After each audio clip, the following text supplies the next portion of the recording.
She never took a note. She never wrote one thing down. This character would start to emerge of things that I had told her that had happened to me. Now, happened to me over a period of about 20 years. This was now condensed into a drama of about 4 hours, so of course everything seemed highly magnified.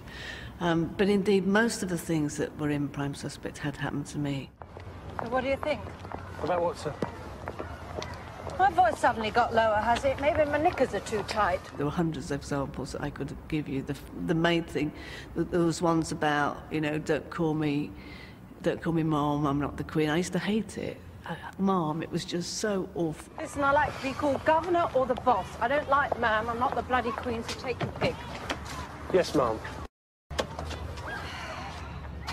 Let's go and check on those missing girls. As a police officer, I had great respect for prostitutes and would, you know, often go for a drink with them, you know, chat to them. I used to buy kind of Christmas presents and stuff for their little kiddies and things like that. So I used to tell Linda loads of stories about my relationships with prostitutes, and of course she would include that. There's a scene, I think, in one of the Prime Suspects where she's in Manchester and she meets all these prostitutes in a bar, and then there's a punter comes in and thinks Tennyson's, you know, potential up for it. I can't stand having my hair done with a man sat next to me, can you? All right, Lynn. I've got 15 minutes. The van's outside. I'm busy right now. Sod off.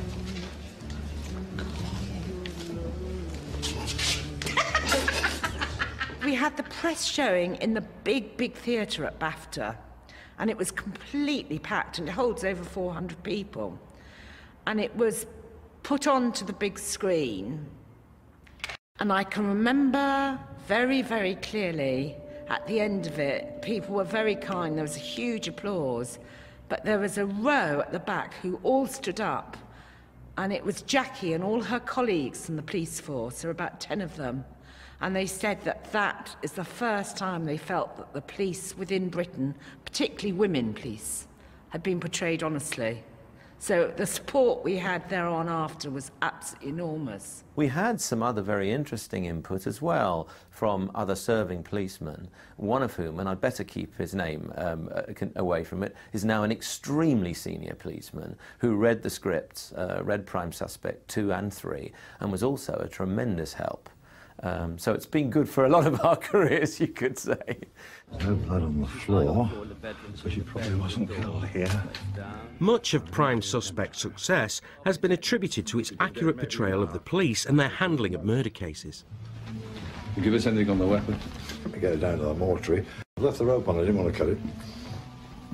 Is she right? I don't know. Have you got an ID on her? Yeah.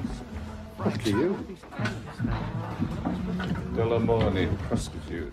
I think Linda had the urge to tell it the way it is, and you're telling about a horrific crime. It was shocking, and I think there were shocking scenes in it, but I don't think that was its raison d'etre. I think it was a programme that stuck as closely as it was able to reality.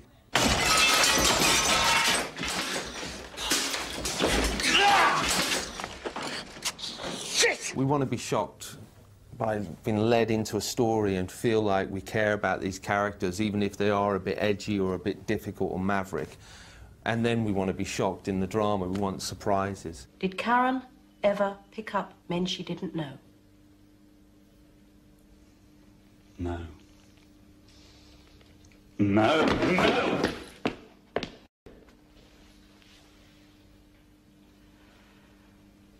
You better take him home, get him a car. I'm sorry, Michael. What sort of person are you? Karen was a sweet, innocent girl.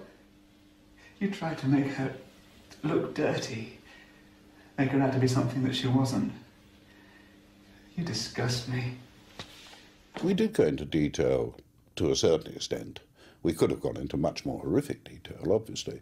But we did, but murders are ugly things, and so I think she set out really not to shock, but to tell it the way it actually is. That accurate portrayal was also reflected in the show's themes. You know how the men feel about having a woman heading a murder squad. It's a question of opening the floodgates. Give her this case, she'll expect more. There's a few of her rank coming up. The first episode had sexism in the police force as its theme. For Prime Suspect 2, it was racism. Look, if they don't want to be part of our country, why don't they go home, sort out their own That's problems? enough, Frank. Just shut it. If I hear an outburst like that from you again, it'll be a disciplinary matter. Yeah? Then perhaps you better take me off the case. You won't be off the case, Frank. You'll be off the force.